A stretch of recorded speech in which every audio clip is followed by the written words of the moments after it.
وأما دعاء الأعضاء المشهور فلا أصل له يعتد به فلذلك حذفته. Dan adapun doa basuh anggota-anggota wudu yang masyhur, maka tidak ada asal baginya yang dipegang dengan dia, maka kerana itu aku hazahkan dia. Jadi Fathul Mu'in dia tak datangkan doa basuh-basuh anggota wudu. Contohnya doa basuh doa ketika basuh tangan, tak ada. Sebab apa? Sebab dia kata fala aslalah, tidak ada asal baginya. Fala aslalah ni asal, tidak ada asal. Tidak ada asal ni dia satu istilah di dalam ilmu hadis yang ada sebahagian ada berbeza jugalah pendapat makna fala aslalah ni. Cuma maksud di sini, maksudnya fala aslalah ni maknanya ai fi sihah, pada hadis sahih. Maknanya tak ada hadis sahih yang menceritakan tentang amalan basuh tangan, muka, kaki, tangan, doa-doa dia ni, tak ada. Tapi ada di dalam hadis-hadis dhaif, dalam bahagian kitab-kitab hadis. Contohnya dalam kitab Tarikh Ibnu Hibban, maka kita bolehlah beramal dengan hadis-hadis dhaif pada bab fadail amal. Boleh. Dan sebahagian ulama fiqh meletakkan doa-doa ni dalam kitab-kitab dia, seperti mana Syekh Zakaria Islam Al-Ansari, Syekhul Islam Zakaria Al-Ansari dalam kitab Al-Asna, Asna Al-Matalib, dalam kitab Ghurarul Bahiyah, dan juga Syihabur Ramli dan juga anak dia Imam Ramli meletakkan doa-doa ni sebahagian daripada perkara-perkara sunat yang dituntut. Jadi tak apalah kalau kita nak beramal, doa ni bagus beramal, boleh beramal dan tak beramal. Kata Syekh Ibnu Hajar dalam I'ab, Syekh Ibnu Hajar kata apa? Syekh Ibnu Hajar kata doa ni bagus, tapi tak boleh i'tiqad bahawa dia sunat. Nak beramal boleh, sebab doa boleh di mana-mana boleh. Tapi Syekh Ibn Hajar kata tak boleh. Tak boleh i'tiqad itu sunnah daripada Nabi, tapi nak beramal boleh. Itu kata Syekh Ibn Hajar. Ada pun sebahagian pendapat ulama ni tak kata sunnah lah. Itu sunnah, tanpa nak buat boleh buat, tak mau buat pun tak apa. Sebab apa? Sebab dia ada dalam riwayat hadis dhaif. Dan syarat untuk kita nak beramal hadis dhaif ni, kata ulama, pertama hadis tu tak boleh bersangatan dhaif. Dan sebahagiannya yang menjadi khilaf ulama tu, kita tak boleh i'tiqad itu sunnah daripada Nabi. Ini khilaf. Boleh tak beramal dengan hadis dhaif? Boleh. Tapi jangan kata itu daripada sunnah Nabi. Itu sebahagian syarat yang ulama letak, tapi itu khilaf. Ada ulama kata dah tu daripada ada hadis dhaif, walaupun hadis dhaif maknanya sunnah, walaupun dhaif. Ada ulama kata boleh beramal, tapi jangan kata tu sunnah Nabi. Maknanya ada perbezaan pendapat ulama lah. Ada yang kata begitu, ada yang kata begini. Maka tak ada masalah kita nak beramal. Kalau Allah kata hadis tu dhaif pun tak ada masalah, kita boleh beramal. Dan boleh juga kita nak kata itu sunnah Nabi pun boleh. Ataupun kita tak boleh kata apa pun, tak apa. Contohnya apa? Doa yang basuh tangan, kita baca Allahumma hfaz yadai an ma'asika. Kita baca doa tu, minta. Ketika kita kumur, kita baca Allahumma a'inni ala dhikrika wa syukrik. Lepas tu kita kumur. Ketika mana sebab tu kita minta doa tu, memang sayugiannya kalau kita tak doa sekalipun, kata ulama, ketika kita basuh anggota-anggota kita tu, kita niat yang kebaikan. Ketika kita kumur, kita niat bahawa supaya Allah basuh kekotoran lidah kita ni daripada buat cakap yang tak elok. Ketika kita basuh muka, kita niat Allah bersihkan muka kita ni dan hadapkan wajah kita ni hanya semata-mata kerana Allah.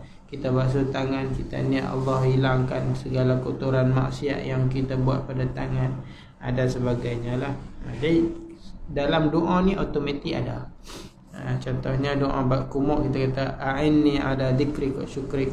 Ya Allah, bantulah aku dalam bantu aku untuk berzikir kepadamu dan mensyukurimu.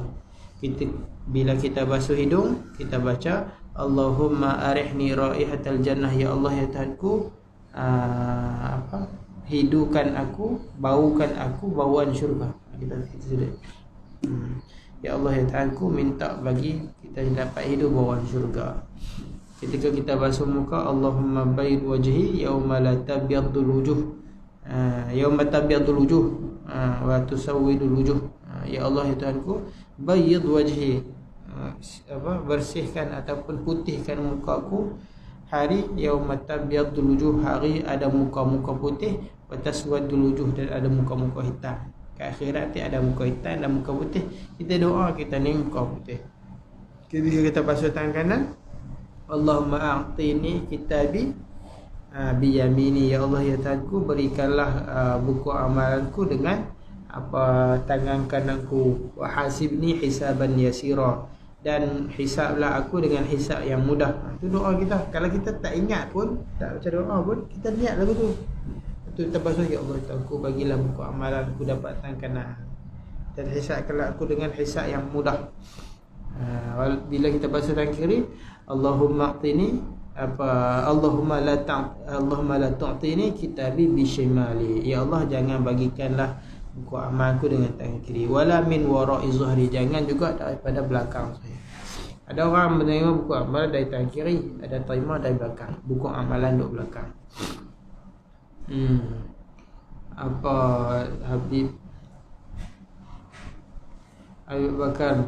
Habib Bakar Al-Azni, dia kata kita hari ni dah duk ajak dah buku amalan tak kat belakang, kendong di sekolah, buku kalah kan buku amalan, bukan amalan, nak buku agama apa semua, kita buh kat belakang. Sepatutnya kita pegang tak depan, tak kiri, tak di sebelah.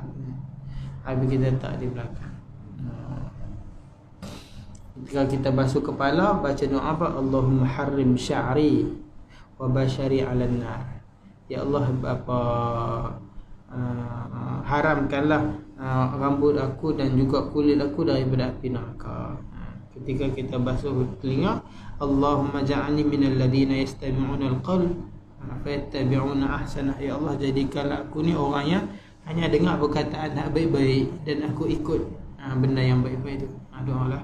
Kalau kita tak ingat doa pun, kita basuh telinga tu, minta ya Allah bersihkan maksiat-maksiat telinga ni, biar telinga ni dengar baik-baik saja. Bila kita basuh kaki, Allahumma tsabbit qadami ala sirat yawma tazillul aqdam. Yawma tazillul aqdam, ya Allah, tetapkanlah kakiku di atas titian sirat, di mana hari kaki-kaki akak tergelincir belakang. Nak lintas sirat kan, ada hak tergelincir. Dia minta doa. Maka tak ada asal hadis-hadis ni, kata musannaf. Tapi boleh beramal. Maksud tak ada asal ni, tak ada hadis sahih, kata ulama. Tak ada hadis sahih, tapi ada hadis dhaif. Boleh beramal kalau rajin baca. Wa qala mana dia? Tab'an li Syekhul Madhab An-Nawawi radhiyallahu anhu. Kerana apa? Kerana mengikut bagi Syekh bagi madhab Imam Nawawi. Imam Nawawi dia tak meletakkan doa-doa ni dalam kitab Minhaj. Maka musannaf pun dia tak letak, dia buang. Ada sebahagian kitab dia letak doa-doa ni. Di sini Fathul Mu'in tak ada. Dia tak buah. Sebab apa ada doa? Tak apalah, boleh buat beramal. Sebab kitab-kitab lain ada. Cuma kita jangan marah orang buat. Dan jangan marah pula orang tak buat. Hak kita buat, jangan marah orang tak buat. Ataupun kita tak buat, kita marah orang buat, kata tu hadis dhaif.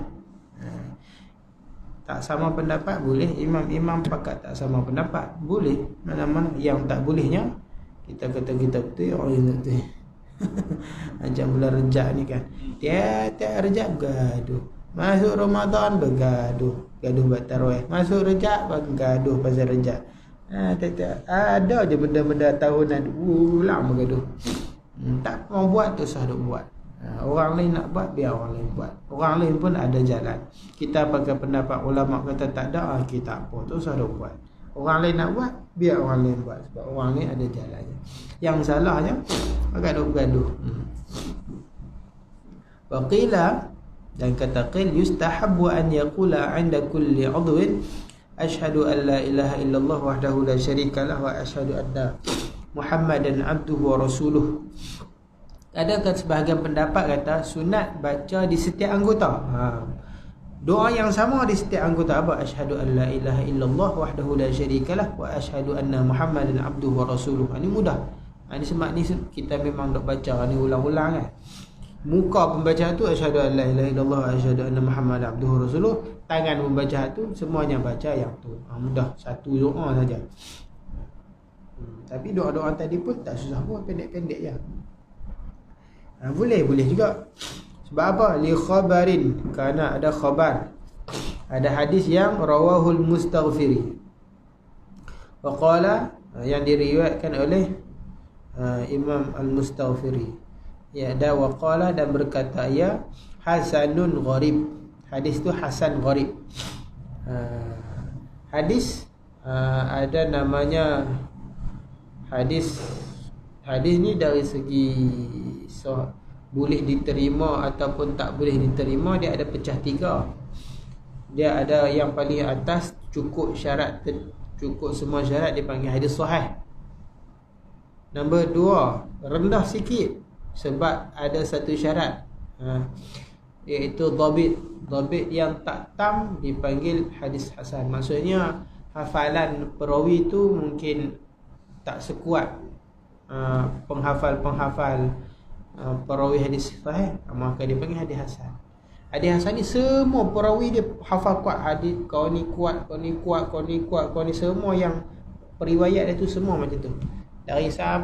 Daripada orang yang beriwayat sampai kepada Rasulullah, sampai sahabat, sampai jumpa Rasulullah, semuanya periwayat dia, perawi dia ingatan kuat-kuat. Itu namanya hadis sahih. Nombor 2 hasan. Sebab apa? Kurang.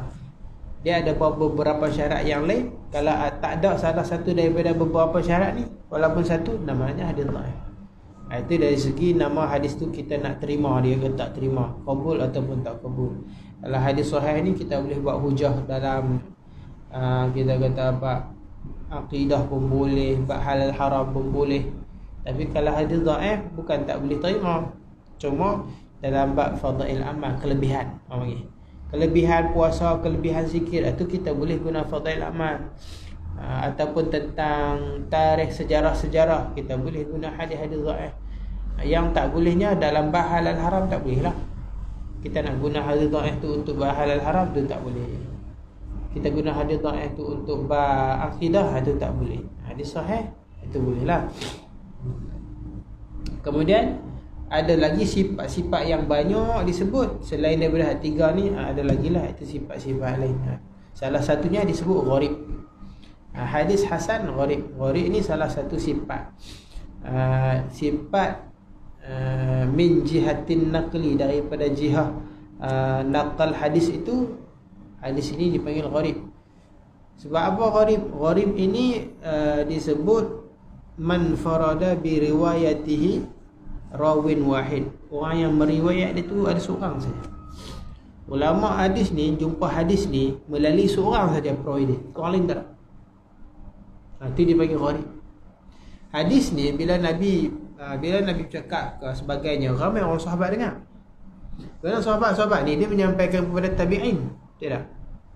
Jadi satu-satu hadis tu kadang-kadang kita boleh jumpa banyak perawi dia. Kadang-kadang jumpa kau ni periwayat hadis yang sama, ni riwayat hadis yang sama, ni riwayat hadis yang sama. Mungkin ada dua, ada Mungkin tak semua meriwayat, tapi ada beberapa orang. Tapi ada sebahagian hadis orang ni tak ada riwayat pun, tak jumpa. Mungkin depa memang tak riwayat ke, mungkin depa memang tak riwayat atau tak ada orang tanya. Tapi ada seorang, maka itu dibagi hadis gharib. Gharib seorang-seorang dia. Gharib. Dari segi makna hasan, dari segi nakal memindah hadis ini dipanggil hadis gharib.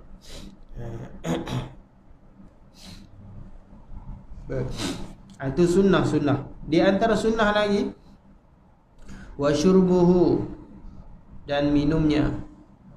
Dan sunat, maksudnya sunat kita minum min fadli wudu'ihi, daripada lebihan air wudu dia. Air wudu hak lebih-lebih tu sunat kita minum sikit. Sebab apa? Di khabarin, kerana ada khabar juga, inna fihi shifaa'un min kulli da', sesungguhnya padanya ada penawar bagi setiap penyakit. Ayat wuduk kita tu ada penawar bagi penyakit. Sebab itulah dulu kalau nak berubat apa-apa, sebahagiannya suruh ambil ayat kolah masjid dia. Kolah-kolah yang kolah yang masjid yang elok lah. Kalau hak berdaki tu orang semua berpeluh-peluh dah sampai lagu tu tak buat minum. Tu penyakit. Maksudnya air wuduk tu okey, boleh buat minum tu apalah. Ini ayat wuduk kita ni. Ayat wuduk kita, bukan ayat wuduk orang. Wuduk kita tak apa.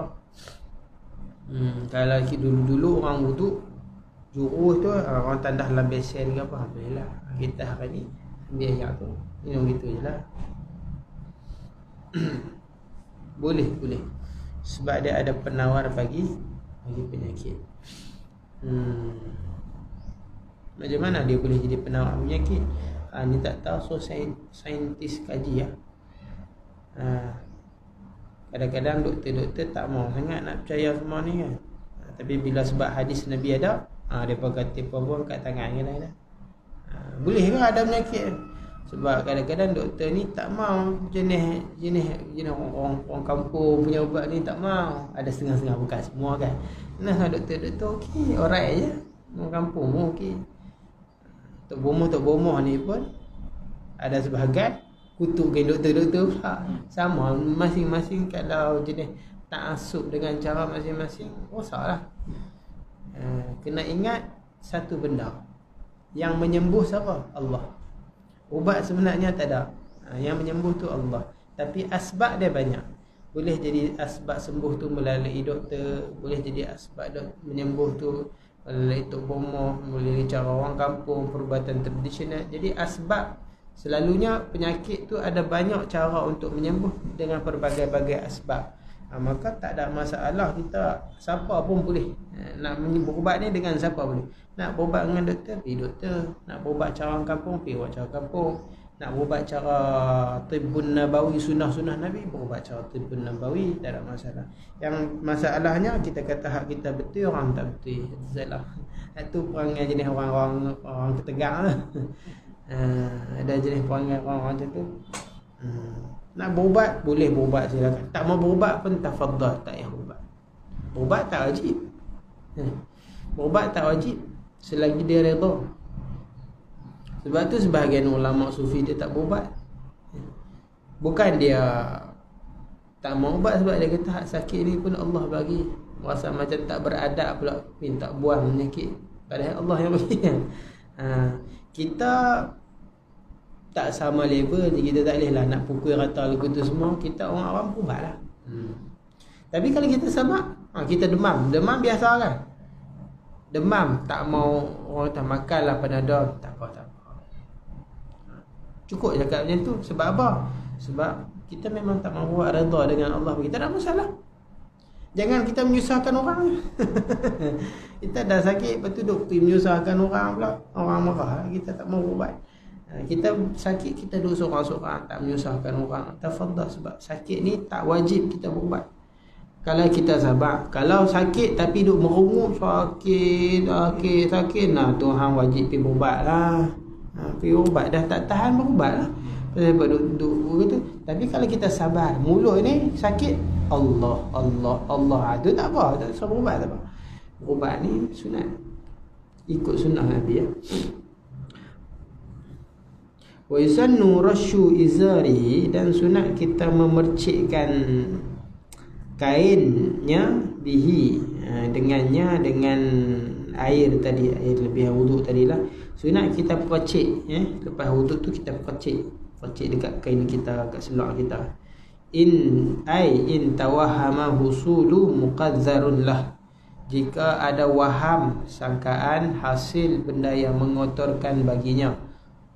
Kama stadharahu syekhuna, seperti mana yang telah menzahirkan akan dia oleh syekhuna, guru kami Syekh Ibn Hajar. Sebab apa? Waham. Sebab ada orang yang ialah wuduk ni kadang-kadang ayat mercik kena.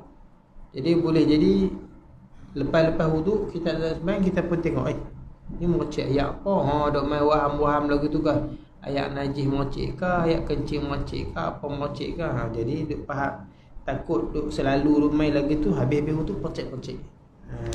Kadang-kadang orang tengok ayat aku ni kena ayat kencing terkena dekat kain kah? Kan? Dia duk main waham lagu tu. Jadi habis-habis wuduk tu percik. Jadi bila kita tengok ada basah, tadi aku percik. Supaya apa? Supaya menghilangkan was-was. Dalam ibadah ni, was-was ni daripada syaitan kebanyakannya. Jadi kita hilangkan benda tu. Wa alaihi yuhmal rasyuhu sallallahu alaihi wasallam li izarihi bih, dan atasnya ditanggung memercik akan dia oleh sallallahu alaihi wasallam bagi kainnya dengan air wuduk. Rasulullah dia percik sebagai apa? Sebagai ikutan Rasulullah, tak ada syahwah apa. Rasulullah ini sebagai ikutan, dia buat itu supaya umat dia ikut. Begitu juga amalan apa pun kebanyakannya Nabi buat tu kerana nak bagi tahu ke umat hukum. Ada ketika Nabi doa, ya Allah ya Tuhanku, minta lindung daripada fitnah kubur, minta berlindung daripada fitnah-fitnah bagian. Nabi tak kenal fitnah kubur. Nabi masuk kubur, malaikat pun tak tanya. Tapi pasal apa Nabi doa? Doa tu supaya apa? Umat dia ikut. Gitu. Habis waraka'atan ba'da wudu' Allah. 2 rakaat sembahyang sunat wudu.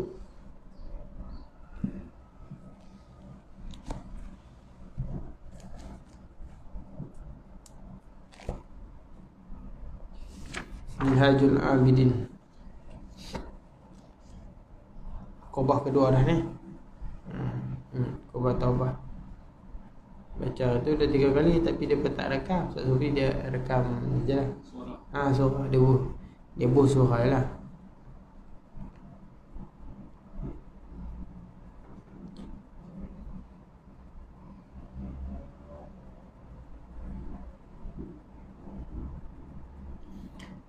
Muka surat 147.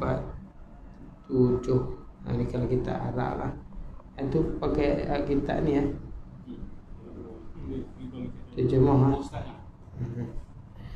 Al-Qobah yang kedua nah. Tengok Al-Qobah kedua, tapi dah baca dah sikit Al-Qobah tu yang kedua tu.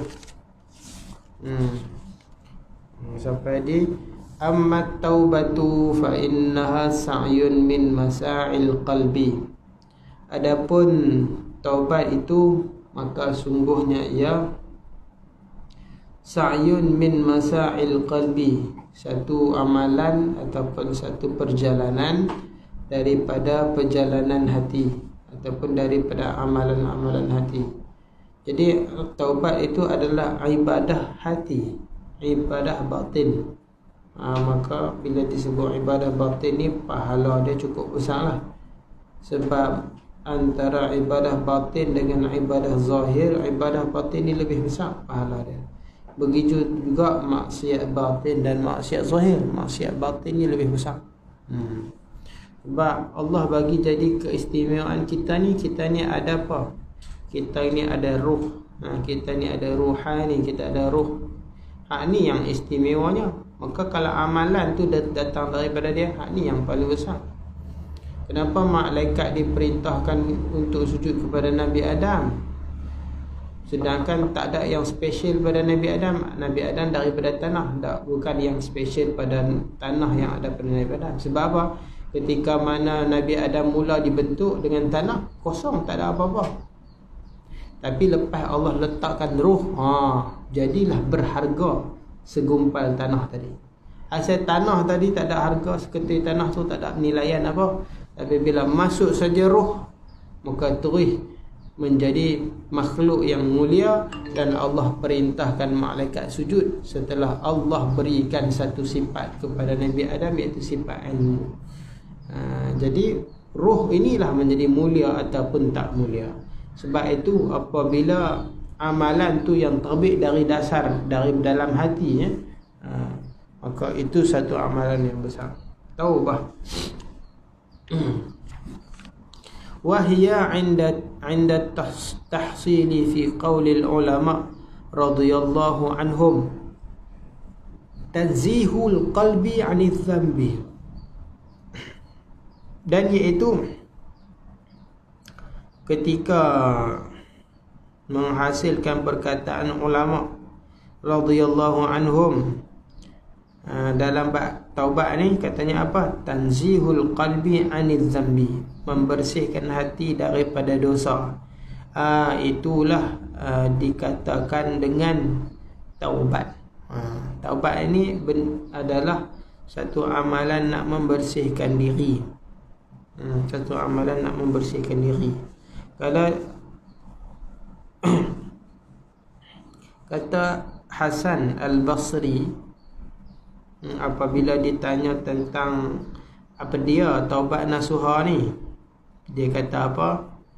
Dia kata ada 4 benda yang berjalan ketika mana kita bertaubat dengan taubat nasuha. Apa? Pertama, nadmun bil qalbi, kita menyesal dalam hati. Kedua, istighfaru bil lisan, wastighfarum bil lisan, dan juga kita beristighfar dengan lidah. Dan juga ketiga, wa tazkiyatul jawarih, dan juga kita membersihkan anggota. Dan juga yang keempat, wa idmaru alla ya'ud. Ini tak ada dalam minhaj tu, tak ada dalam ini perkataan Hasan Basri. Yang keempat, kita menyembunyi kita idmaru, maknanya di dalam hati kita ni kita tanamkan bahawa alla ya'uda, supaya kita tak kembali. Itulah taubat nasuha. Pertamanya Imam Hasan Basri kata, bila kita nak taubat, kita rasa menyesal.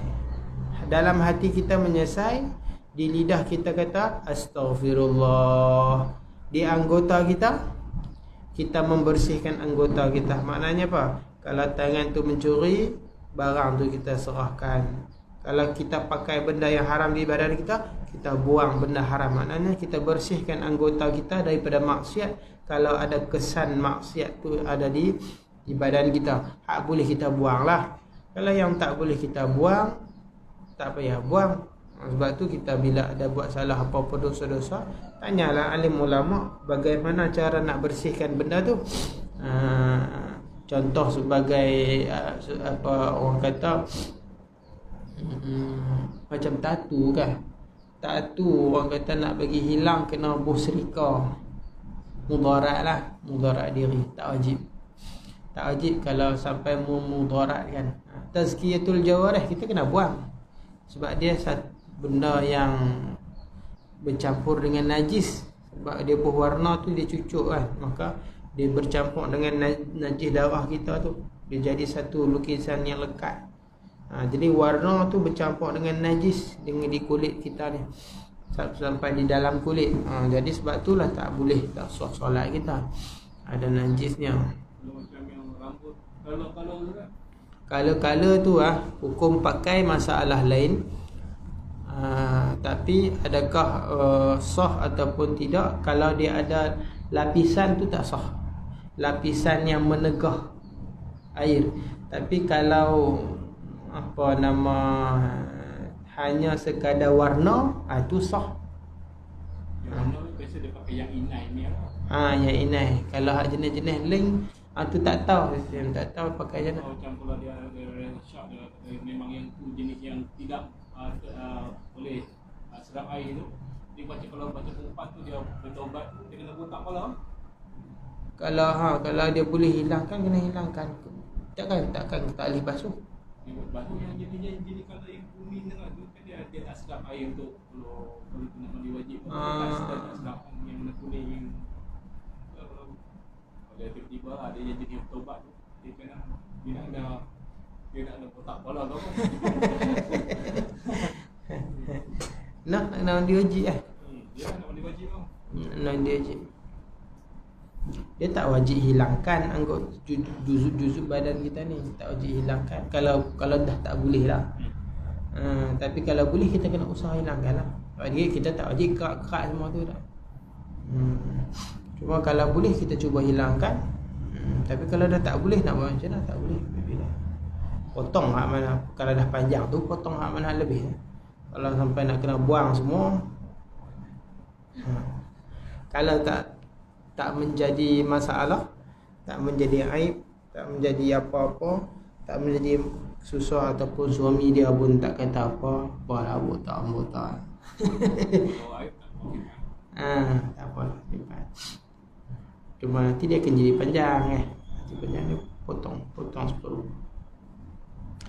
Tapi kan tegak warna tak ada masalah lah. Mana tu masih lagi sah. Cuma hukum memakai itu lain pula. Hukum memakai itu kenapa kita pakai? Niat atas niat apa? Tasyabbuh bil kuf. Kalau kita niat sebab nak tiru orang kafir tu tak boleh lah. Pakai tu memang niat nak tiru. Pakai rambut color ni nak tiru semua. Kan? Warna ni memang ada hukum dalam kitab fiqh. Mewarna dengan warna rambut tu okey, masih tak apa. Cuma mewarna dengan warna hitam tu tak boleh. Tak boleh kecuali situasi-situasi tertentu. Contohnya lelaki mewarnakan rambut dia hitam dibenarkan dalam situasi perang. Sebab dia menambahkan haibah orang musuh tu, geng muda-muda belakang perang ni. Kalau situasi biasa tak boleh. Mewarna dengan inai tak apa. Cara janggut-janggut tak. Kalau kita nak buat hitam boleh, hitam tak boleh. Begitu juga perempuan tak pergi perang, tapi masalah apa? Kalau macam perempuan ni suami dia kan dia jenis berubah-ubah, baru kahwin janda anak 5, kahwin lain dapat laki muda, dia pun laki dia dulu tengok dia tua dia habaq kat laki dia nak berwarna hitam nampak segak sikit, lagi dia tak pakai bila segak sikit tu. Boleh macam yang perempuan yang kalau oren tu dia sebab suka-suka. Dia kalau tak ada sebab apa, kalau kita warna macam inai itu tak ada masalah. Dia kalau yang fashion sekarang ni lah yang kalau lain dia yang boleh jenis kalau inai tu tak apalah. Kalau sampai merah, biru, hijau tu kalau apa. Dia sebab kebanyakannya kita kata atas sebab nak meniru kan. Tiru siapa tu masalah dah. Dia akan terus berdosa je. Warna tu ada. Lagi kena basuh buang lah. Basuh buang lah. Warna biru, hijau dia nak pakai tu sebab nak tiru tasyabuh bil kufri ni tak. Kita ulama kata haram, tak boleh. Kalau tak meniru kebetulan sama tu lain. Tasyabuh ni maknanya kita tiru. Dia buat lagu tu kita pun nak buat macam tu. Dia buat macam ni kita pun nak buat. Itu namanya tasyabuh. Nabi kata man tasyabbaha fi qaumin fahuwa minhum. Kalau siapa yang tasyabuh dengan satu kaum maka dia pun sama dengan depa. Itu yang bahayanya tu. Tasyabuh dengan makna kita tiru. Kalau sama kebetulan tak tu bukan tasyabuh. Itu tak nama tasyabuh. Tasyabuh ni kita buat bagi serupa. Kalau kebetulan dia buat aku pun buat, orang kafir buat orang Islam pun buat, itu lain tu. Sama ni tasyabuh.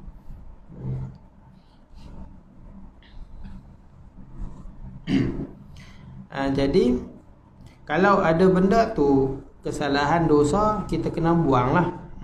Kena buang lah kalau masih ada. Dan takrif bagi taubat nasuha ni ada banyaklah. Imam Qurtubi menyebut taubat nasuha ni ada 13 pendapat di dalam tafsir. Sebab masing-masing pangkat tak sama. Pangkat. Sebab taubat ini ada daripada serendah-rendah manusia sehingga setinggi-tinggi manusia para anbiya. Nabi-nabi bertaubat, tapi bukan makna taubat dosa dah. Sebab taubat ini ada di setiap maqam. Kita dah baca hal tu di permulaan bab taubat ni. Taubat ni ada di setiap maqam. Orang biasa pun bertaubat, orang luar biasa pun bertaubat. Orang awam pun bertaubat, wali pun bertaubat, hatta para nabi pun bertaubat. Nabi istighfar sehari sampai 70 sampai 100 kali. Taubat daripada apa? Bukannya ada dosa. Ya, memang tak ada dosa. Sebab taubat depa makamnya lain. Depa taubat kerana malu kepada Allah. Kita taubat kerana takut siksa Allah. Tak sama. Kita taubat sebab ada dosa, maka kita taubat. Depa taubat kerana apa? Kerana malu dengan Allah, dengan kemurahan Allah. Allah bagi yang berbagai-bagai, maka malu. Itu taubat. Taubat orang. Kita ni taubat daripada dosa besar. Ada orang lebih tinggi taubat lagi walaupun dosa-dosa kecil. Ada yang lebih tinggi daripada itu, hatta benda-benda makruh pun taubat. Buat benda makruh, taubat. Tinggal sembahyang yang sangat-sangat dituntut, bertaubat. Tinggal buat benda sunat-sunat, bertaubat. Ada orang dia buat benda sunat, hari itu dia tak buat. Contoh dia tak berzikir, Allah astaghfirullahalazim, hari ini aku tinggal zikir, taubat walaupun tak dosa. Tinggal buat benda sunat, bertaubat, astaghfirullahalazim. Tinggal bangkit sembahyang tahajud, bertaubat, astaghfirullahalazim. Ada yang lebih tinggi daripada tu, para makam-makam kekasih Allah ni, taubat kalau dia lupa Allah. Lupa Allah, tak ingat. Hati ni lalai, ingat kepada dunia, istighfar, astaghfirullahalazim, lupa dengan Allah. Taubat. Ada lebih yang tinggi daripada tu, taubat apabila dia berasa dia bertaubat. Dia berasa dia orang yang bertaubat, maka dia bertaubat, astaghfirullahalazim, aku ni duk perasan aku ni ahli taubat. Perasan taubat pun taubat lagi. Dia pangkat lain-lain tinggi. Taubat ni sentiasa bersama kita. Orang yang memerlukan dan orang yang dah sampai makam tinggi pun menjadi teman. Taubat ni teman bagi orang yang dah pangkatnya tinggi-tinggi. Sentiasa ada. Sebab tu kita tengok dalam riwayat-riwayat para anbiya ni ada taubat dia.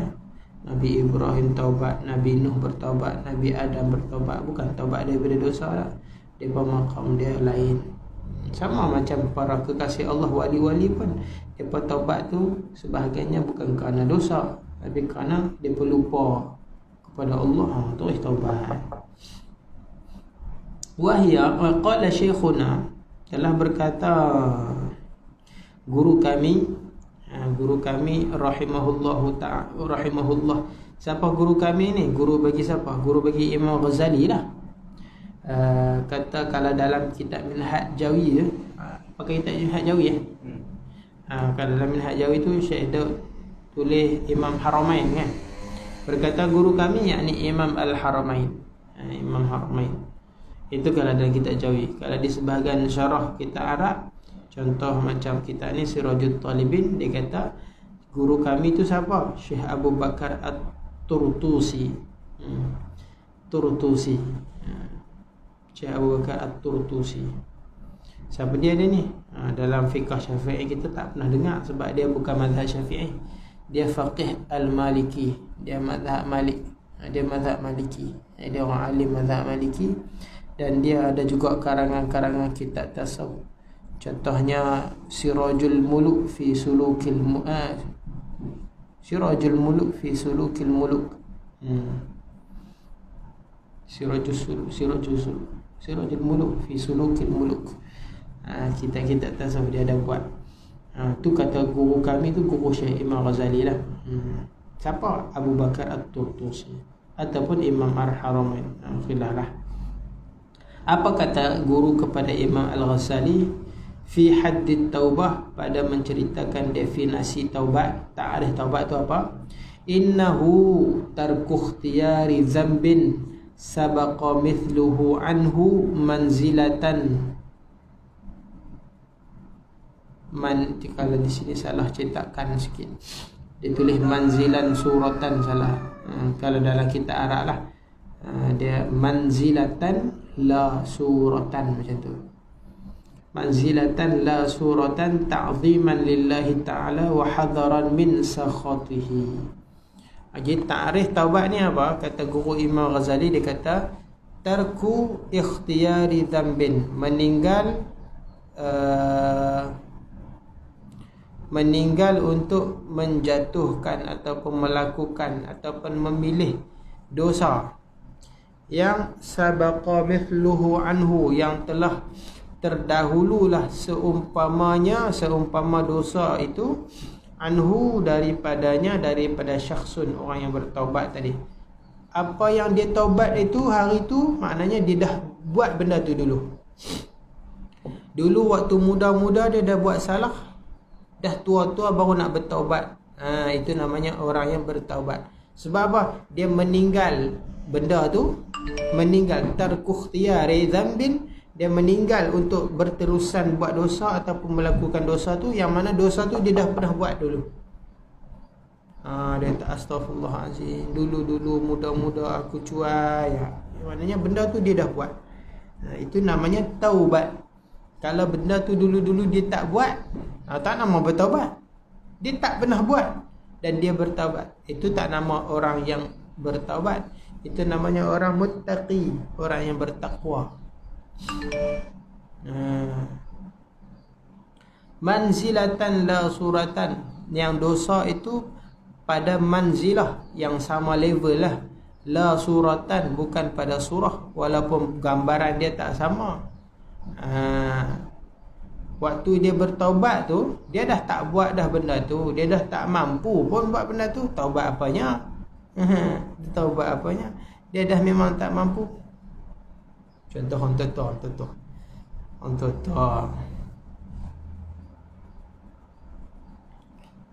tua dia suka makan apa?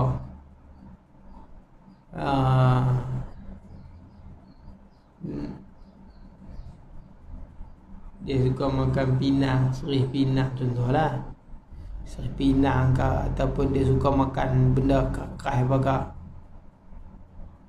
Lepas tu bila mai tua, doktor cabut habis gigi dia. Cabut gigi dia. Lepas tu dia kata, aku tak mau makan dah. Dia kata, aku tak mau makan dah buah pinang. Untuk sahabat tak mau makan lah, memang tak boleh makan pun. Gigi tak ada. Gigi tak ada. Gigi tak ada. Gambaran dia macam tu lah. Contohnya orang tua-tua waktu muda dulu dia bunuh orang.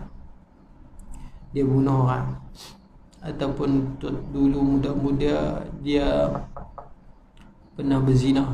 Ataupun dulu muda-muda dia ni seorang perompak. Bila dah mai tua, dia insaf diri dia. Dia kata, Allah, aku tak mau buat dah benda ni. Astagfirullahaladzim, aku tak mau buat dah. Memang tak boleh buat dah pun. Anak berzina bagi yang dah tua dah 70. Nak suruh berzina pun tak larat dah. Nak suruh bunuh orang tua-tua lagu ni, tak larat dah. Jadi betulkah apa yang dia kata, aku tak mau buat dah? Betul. Sebab dalam bab taubat ini dia kata manzilatan la suratan. Tak mau buat itu maknanya bukannya pada rupa dosa yang sama dah. Memang tua ni dia tak boleh dah pergi merompok orang. La suratan, dalam rupa dosa tak boleh buat dah. Macam mana dosa hak muda-muda, dia tak, aku tak mau buat dah. Orang kat sebelah tahan memang tak boleh buat dah. Hantu saduk kata tak mau buat dah lah, memang tak boleh buat dah. Tapi betul tak taubat dia lagi tu? Betul lah. Sebab apa? Sebab dalam bab taubat ni dikira manzilatan, pada manzilah selevel dengan dosa tu. Maksudnya apa? Tua-tua boleh lagi buat dosa? Boleh. Tua-tua boleh buat dosa. Dosa ni apa jenis dosa? Dikira satu. Allah, aku tak mau buat dah dosa. Aku insaf dah, tua-tua ni aku tak mau buat dosa. Dia teringat dulu muda-muda dia dah bunuh orang, dia rompak orang. Bila tua-tua dia kata, Allah, aku tak mau buat dah. Maksudnya apa? Tak mau buat dah dosa-dosa hak macam dulu, dan juga yang seumpamanya pun tak mau buat. Itu dipanggil manzilah, walaupun dosa yang serupa dengan dosa dia yang dulu. Itu dikata manzilatan la suratan. Dan lagi ta'ziman lillahi ta'ala, dan kerana mengagungkan Allah. kenapa tinggal? Kalau bukan kerana mengagungkan Allah, itu tak nama taubat. Wa hazaran min sakhatihi, dan kerana apa? Kerana takut daripada murka Allah. Ni baru nama taubat. Kalau bukan sebab ni, tak nama taubat. Bab apa ni? Tak minum arak. Tak mau dah lah minum arak tua-tua dah ni, penyakit banyak. Doktor pun kata tak elok dah. Itu bukan nama taubat lah. Sebab bukan kerana Allah dia tinggal tu, sebab takut penyakit.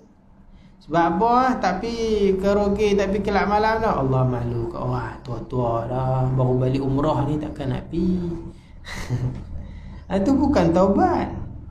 Malu kat orang, malu kat anak, takut penyakit, itu bukan taubat.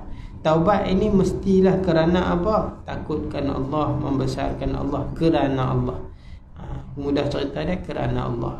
Sebab apa? Kerana Allah. Allah tak suka. Itu nama taubat. Astaghfirullahalazim. Kita tak pernah taubat makan daripada makan babi. Sebab apa? Sebab kita tak nak makan babi. Kita bukannya nama bertaubat. Taubat ni maknanya benda tu kita kena buat, baru nama taubat. Bukan taubat, taubat.